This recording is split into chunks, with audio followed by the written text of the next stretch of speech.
Olá, juntos novamente. E, gente, depois de duas aulas pesadas falando a respeito de sistemas de arquivo, primeiro falando a respeito de sistemas baseados em FAT e depois de NTFS, hoje a gente vai ter uma aula bem tranquila. Os conceitos que nós vamos explicar hoje são conceitos simples e, ao mesmo tempo, bastante interessantes.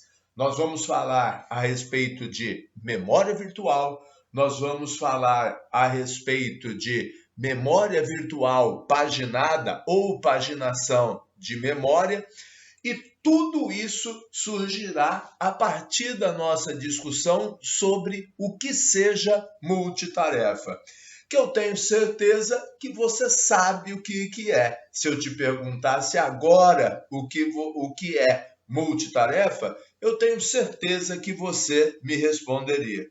Aliás, eu tenho certeza que você me responderia errado.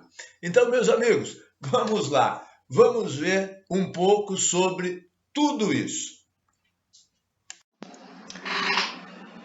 Bem, meus amigos, eu me sentia muito mais confortável dando essa aula há alguns anos atrás, na época em que um processador era efetivamente um processador. Hoje, a gente sabe que quando você me diz que o processador da sua máquina é um i5, na verdade é uma única pastilha de silício, mas lá estão 4 processadores distintos, ou se você preferir, lá estão 4 cores. Então, meus amigos,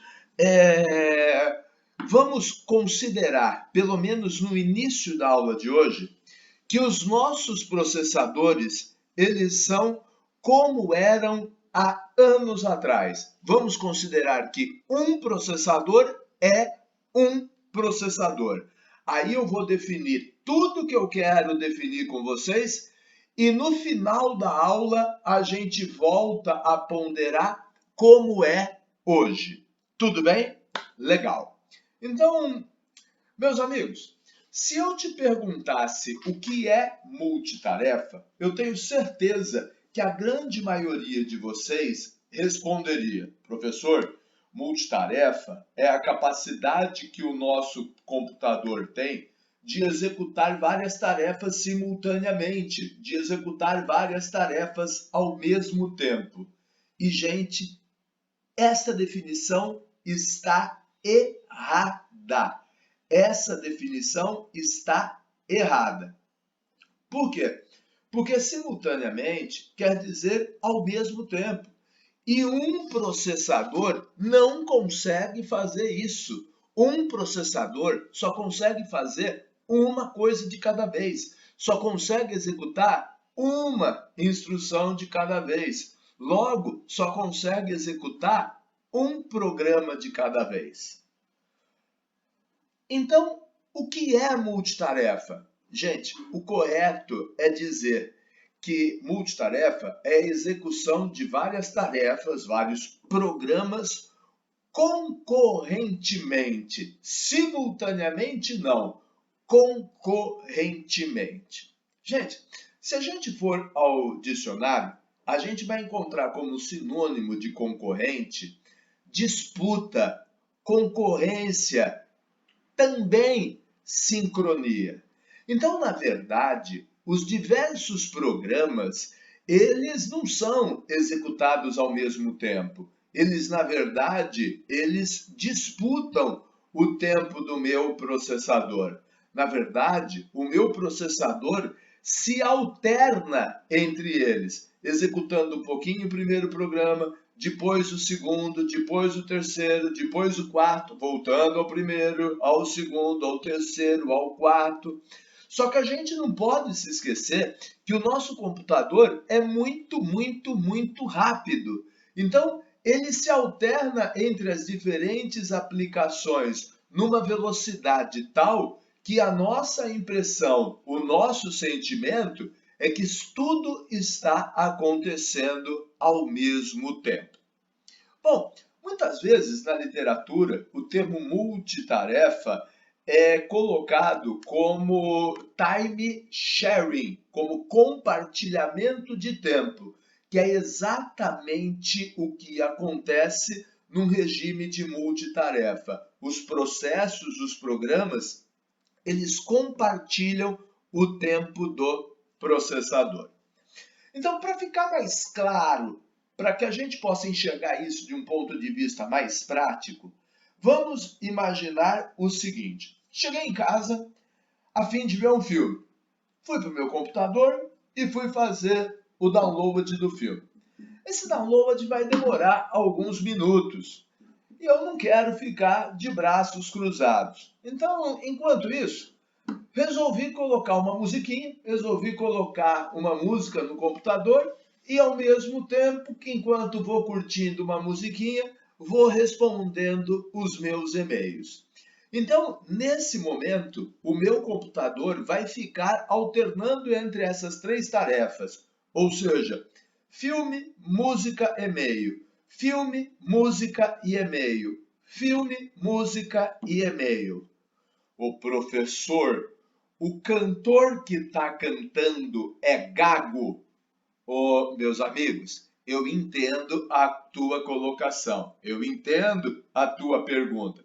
Porque se eu baixo um pouquinho do filme, toco um pouquinho da música, respondo um pouquinho de e-mail e vou assim alternadamente, a sensação auditiva é que esse cantor é gago. Ele ia cantar aos tranquinhos. Mas, na verdade, lembra, o computador é muito rápido. Então, a gente não vai perceber isso. O nosso ouvido não vai perceber que a música ficou paralisada por uma fração de segundo para que eu fizesse o download do filme, para que eu respondesse o meu e-mail.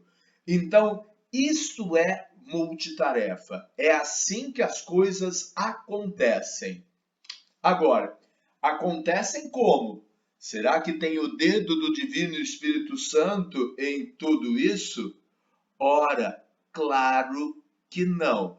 Essa troca de foco do processador, ela é extremamente controlada. E controlada por quem? Quem é que gerencia a multitarefa dentro do meu computador? Ora, gente, só pode ser o sistema operacional. Então eu trago aqui uma figura que ilustra mais ou menos o que eu estava falando para vocês.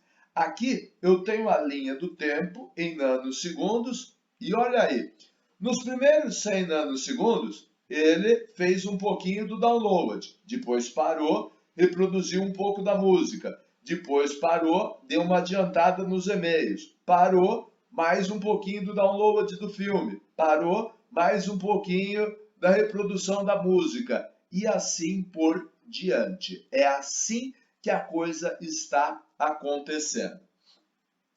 Acho que você percebeu que para cada tarefa eu estou dando tempo de 100 nanosegundos, que para mim é um tempo imperceptível, mas que para o computador é um tempo bastante razoável. Bom, os programas vão se comportar dessa forma pura e simplesmente porque eles têm um espírito colaborativo muito grande, muito forte? É lógico que não. O sistema operacional coordena tudo isso. O tempo dentro do computador é medido pelo clock. A sincronia dos circuitos é garantida pelo clock. E o clock nada mais é do que um circuito eletrônico chamado de oscilador. Ele fica o tempo inteiro gerando 0, 1, 0, 1, 0, 1, 0, 1. E o tempo no computador é medida em função dessa variação. O tempo é medido em pulsos de clock. Então, esses 100 nanosegundos são X pulsos de clock. O processador está ligado diretamente a esse clock, que coordena o tempo de funcionamento do processador e de todo o resto. Pois bem, meus amigos, o sistema operacional, então, ele faz o quê? Ele administra todos os programas que estão carregados e, além de administrar todos os programas carregados em memória, ele vai escalando um a um de acordo com a sua vez. Quando eu digo escalando, eu estou falando em alguma coisa parecida com o que um técnico de futebol, de basquete faz. Aliás, o exemplo ficaria mais adequado num jogo de basquete. Porque num jogo de basquete, o técnico saca um jogador, coloca outro no seu lugar e posteriormente pode voltar com o mesmo jogador, coisa que no futebol não é possível. Então, o sistema operacional fica escalando qual programa será executado a qual tempo.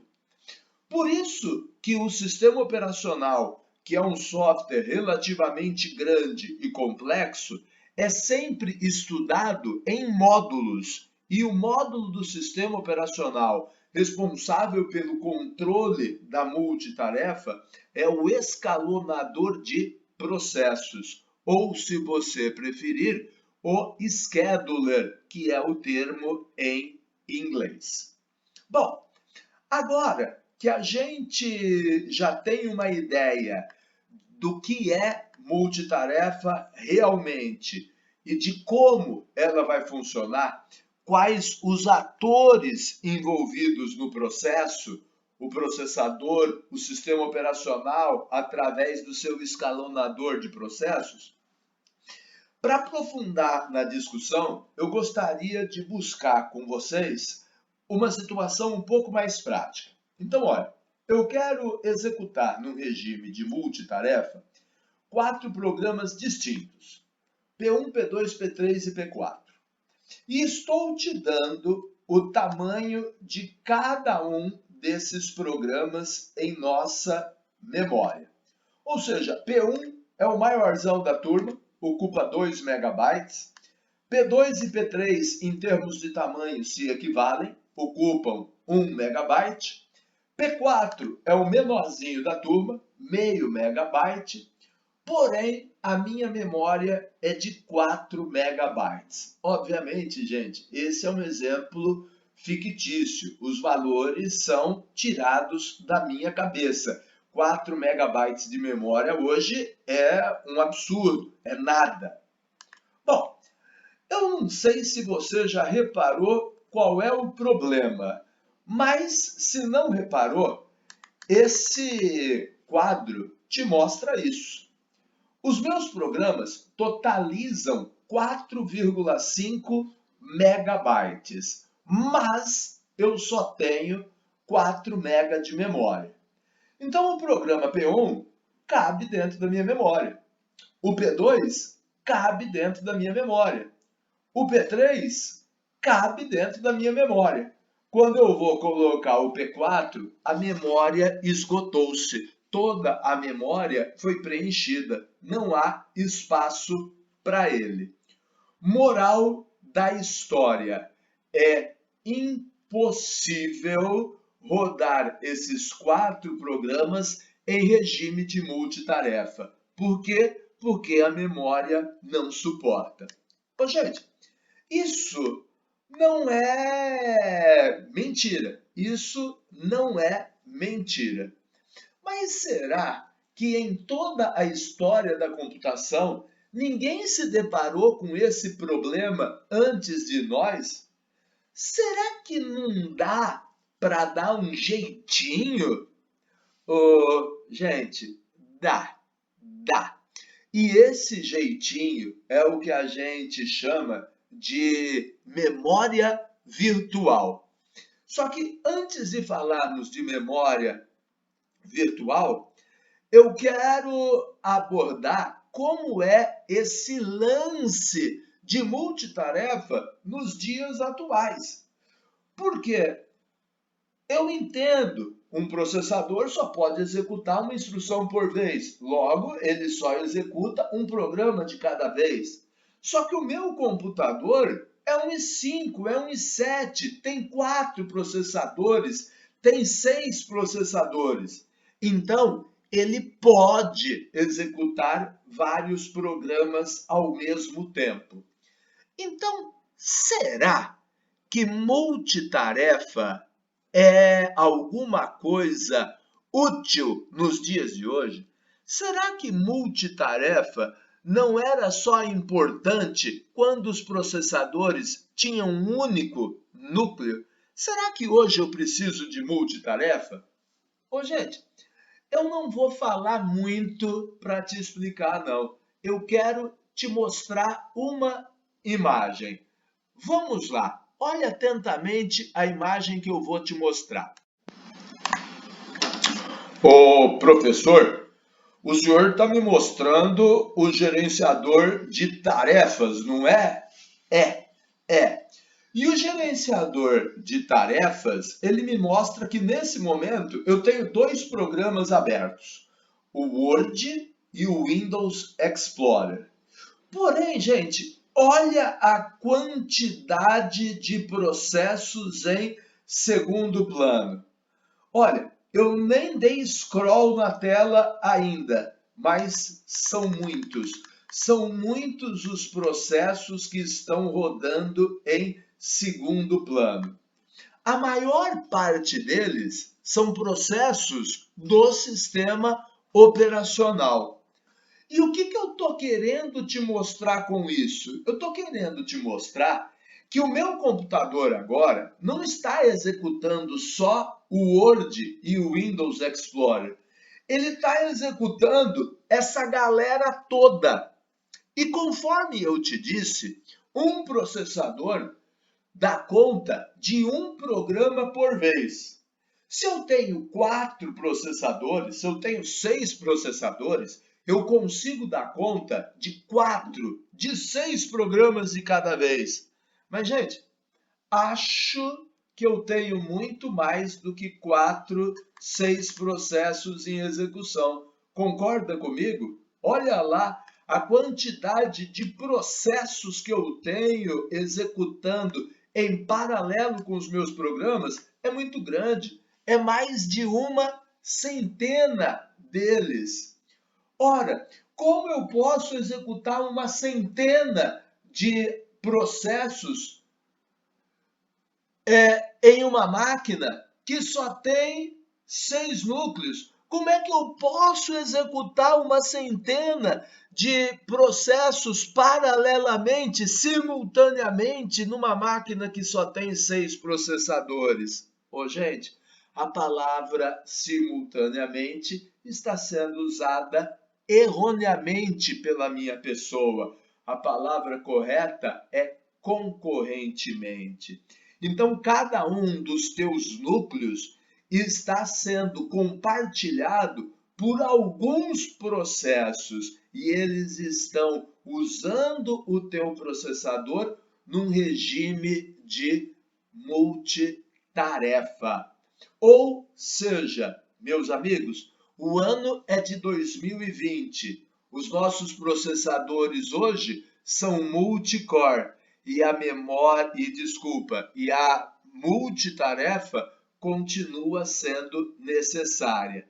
Porque eu vou estar muito feliz se eu tiver 6 cores, se eu tiver 10 cores, mas a quantidade de processos em execução é muito maior do que isso. Ok, meus amigos? Então, creio que consegui te mostrar que mesmo tendo vários processadores, vários cores, a multitarefa ainda se faz necessária. Então agora chega e vamos falar mais de memória virtual. Vamos voltar para a nossa lousa.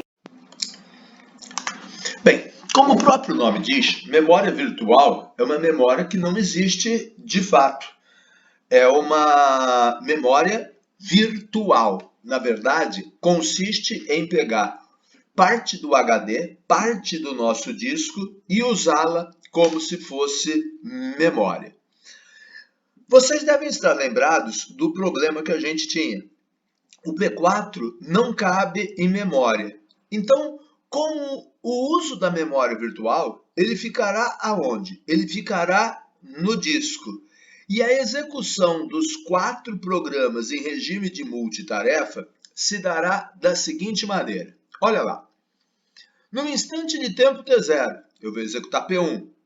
Depois eu vou executar P2 e depois eu vou executar P3. Chegaria a vez de P4, mas P4 não pode ser executado nesse momento. Por quê? Porque ele está em disco. Então, nesse momento, eu vou pegar o P3 que está em memória, jogar para o disco, pegar o P4 que está no disco e jogar para a memória. E aí sim eu vou executar quem? Eu vou executar o P4. Aí, vida que segue. Eu executo P1 na sequência, depois P2. Opa! Chegou a vez de P3. Mas agora P3 está no disco. Então agora eu vou pegar o programa 4, levar para o disco, abrir espaço em memória e trazer o programa 3 que está na memória para o meu disco. Aí eu vou executar o P3. Agora seria a vez de P4, mas eu acabei de tirar P4 da memória. Então agora eu pego P3, levo para o disco, pego P4, trago para minha memória. Ou seja, creio que você percebeu que toda hora que chegar a vez de executar alguém que está no disco, eu vou ter que fazer a troca entre esse camarada que está no disco e alguém que está na memória. Então, a execução de programas no regime de multitarefa com apoio da memória virtual é um constante troca-troca. Certo, gente? Claro que não está certo. Claro que não está certo. Porque Peopleware não fala troca-troca. Peopleware fala swap. Então, todos os instantes amarelos, inclusive este que eu passei batido e não coloquei amarelo, estou colocando agora, todos esses instantes em amarelo são o que nós chamamos de instantes de momentos de swap. E aí, gente, te pergunto, swap é bom ou swap é ruim? Existem aqueles que vão falar, pô, professor, swap é muito bom. Se não fosse esse lance do swap, seria impossível executar os 4 programas em regime multitarefa. Concordo plenamente contigo. Concordo contigo. Agora, um outro pode dizer, o professor, swap é ruim. Por quê? Porque eu tinha que executar P1, P2, P3, P4. Eu tinha que, para executar os 4, gastar 4 instantes. Olha lá, professor, para executar os 4, eu gastei, na verdade, 5 instantes, porque um deles foi gasto com swap. Depois, na segunda rodada, professor, a coisa piorou ainda mais. Eu deveria gastar 8 instantes de tempo, P1, P2, P3, P4, P1, P2, P3, P4, e acabei gastando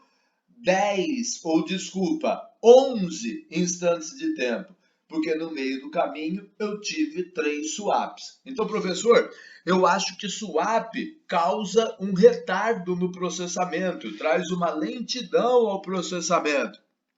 Concordo plenamente contigo, você está certo. E aí aquele terceiro aluno vai falar, pô, professor, decide, o swap é bom ou o swap é ruim? O colega defendeu o swap porque ele permite executar programas que não caberiam em minha memória. Você disse que ele está certo.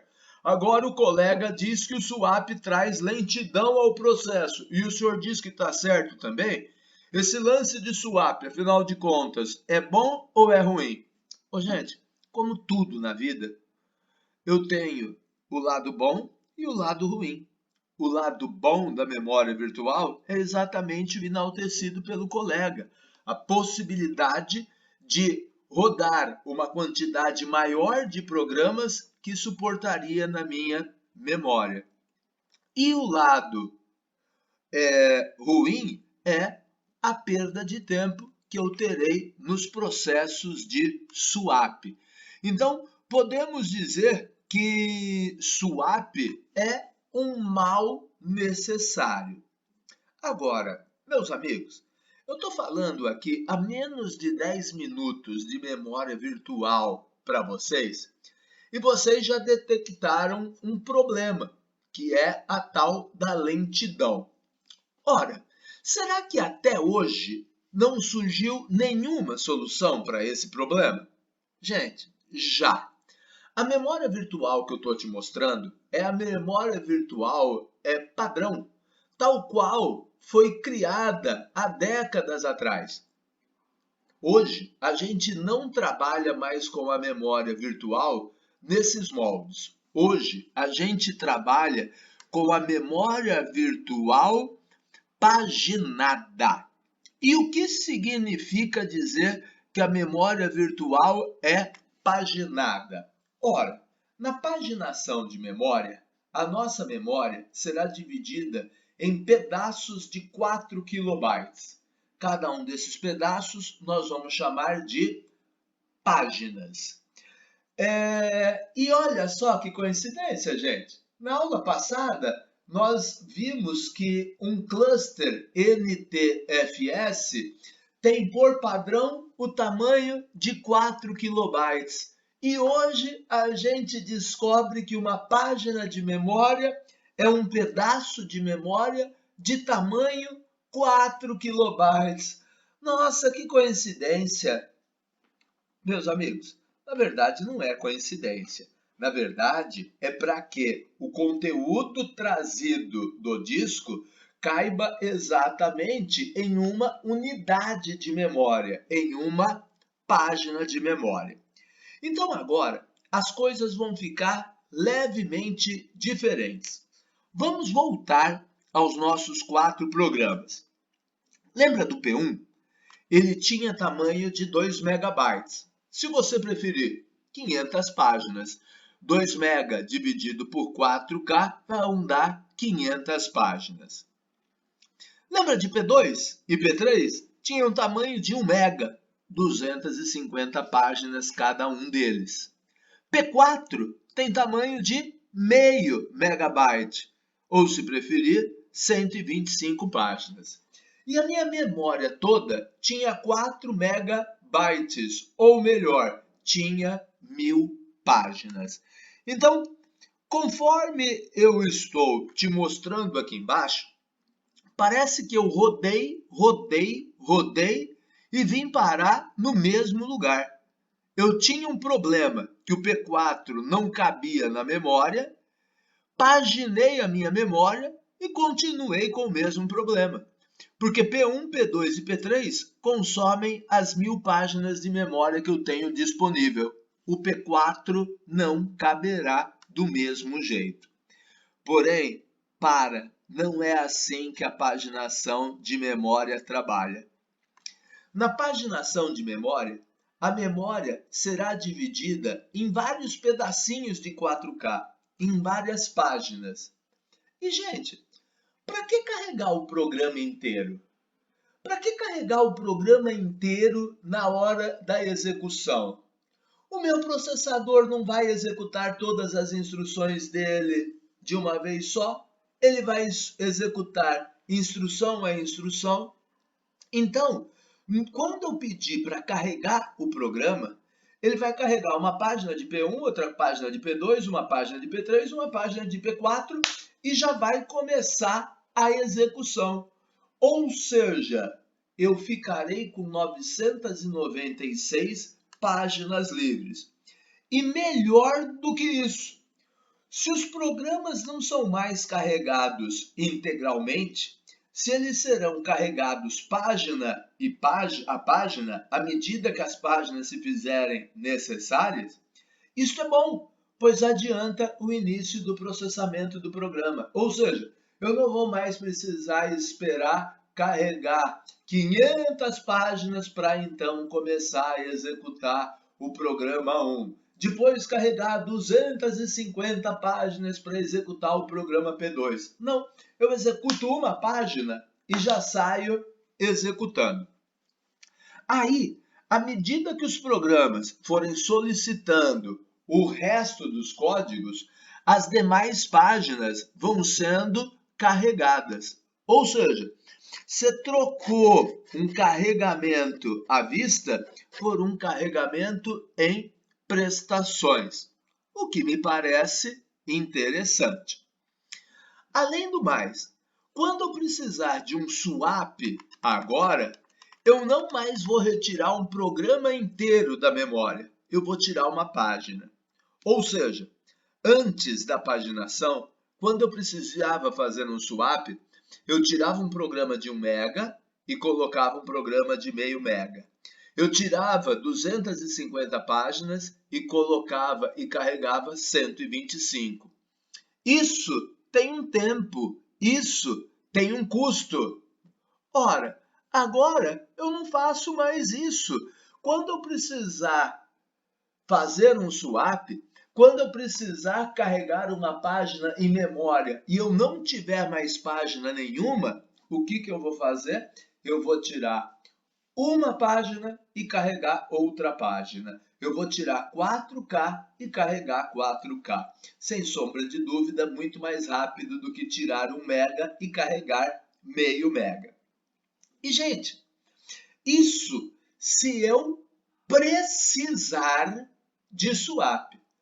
Porque desse jeito é muito provável que eu nem precise de swap. É muito provável que as 1000 páginas sejam suficientes. Por quê?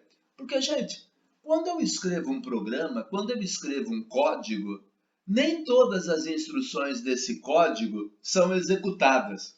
O que, professor? Quando eu escrevo um programa, quer dizer que nem todas as instruções serão executadas? Isto, exatamente. Pô, professor, então eu sou um trouxa de codificar um monte de linha que é desnecessária? Parou.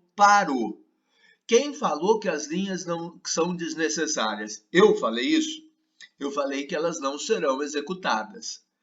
E por que elas não serão executadas? Porque, gente, os teus programas invariavelmente têm ifs.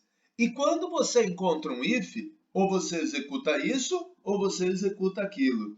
Ou você executa as linhas que estão na página 37, ou você executa as linhas que estão na página 38. Então, em função dos ifs, os teus códigos, eles estão lá prevendo todas as situações, prevendo todas as possibilidades. Porém, eles não serão executados integralmente toda vez que você rodar o programa. Então, a paginação ainda tem isso de bom. Ela minimiza as possibilidades de swap. Gente, bacana, né? É o tipo da ideia simples, fácil de ser entendida e que trouxe uma grande contribuição. É por isso que, se eu uso Windows, a minha memória virtual é paginada. E se eu uso Linux, a minha memória é paginada. E se eu uso mainframe, a minha memória é paginada. Porque simplesmente não há nada melhor do que paginação de memória para organização de memória e memória virtual. Certo, meus amigos? Então, era isso que nós tínhamos para hoje. Detalhe, a título de atividade, eu dei uma carregada. Eu abusei na quantidade de artigos que vocês devem ler. Em contrapartida, vos poupei do questionário e do encaminhamento do questionário. Combinado? Então agora é legal que vocês leiam um pouquinho sobre os artigos que eu recomendo, que vão trazer mais detalhes sobre multitarefa e também memória virtual. Gente, obrigado pela atenção de vocês.